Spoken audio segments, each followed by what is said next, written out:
Welcome to Astana Times Now. I'm your host Asil Stubaldna.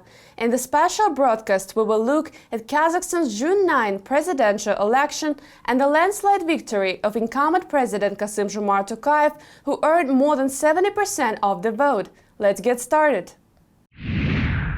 Kazakh citizens went to the polls June 9 to vote in the nation's first presidential elections without founding and former president Nursultan Nazarbayev on the ballot. In his absence, voters overwhelmingly chose incumbent President Tokayev, who won with 71% of the vote.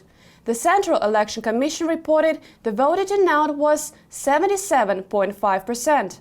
Tokayev is a veteran politician who has held some of the highest positions in the Kazakh government. He served as foreign minister, prime minister, and speaker of the Senate before assuming the office of president following Nazarbayev's resignation in March. Tokayev focused his election campaign on continuing the policies and reforms began under former president Nazarbayev. I think every election, and especially a presidential election, is not a battlefield and not a reason for confrontation. It is a competition of programs and opinions. Our people have never been indifferent to political events that happen in our country. Tokayev was followed in the voting by opposition candidate Amirjan Kosanov, who garnered 16.23% of votes, the highest number for a runner-up candidate in Kazakh history. The transition of power has begun in Kazakhstan.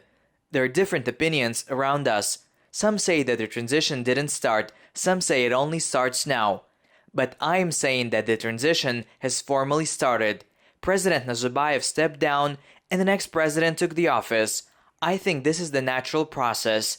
People should be involved in it. It is a unique opportunity. The total number of registered voters for the election was 11,960,364. The highest turnout was in the Almaty region with 89%. The East Kazakhstan and Aktobe regions saw 85% turnout. Every election is special for Kazakh citizens.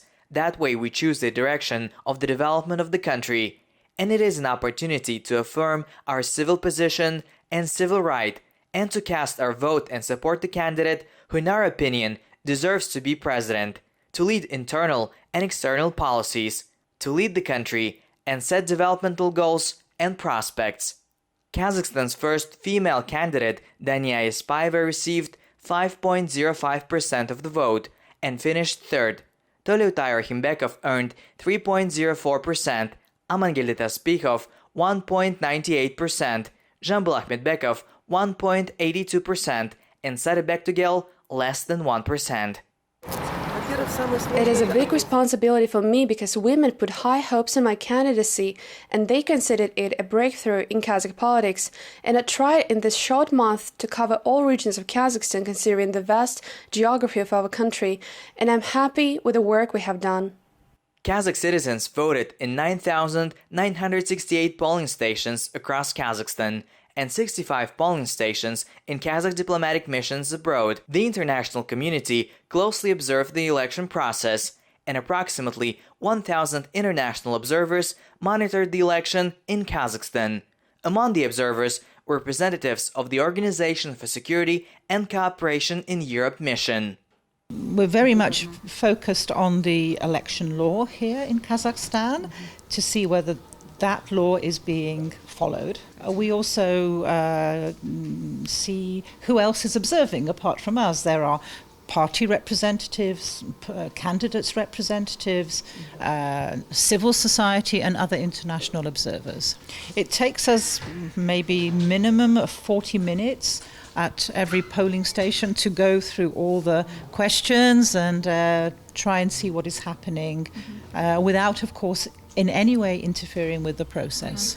Kazakh presidents are elected to a maximum of 2 5-year terms. The inauguration of President Tokayev took place June 12. Thank you for watching Astana Times Now. Stay tuned and we will see you next week with the latest in Kazakh news.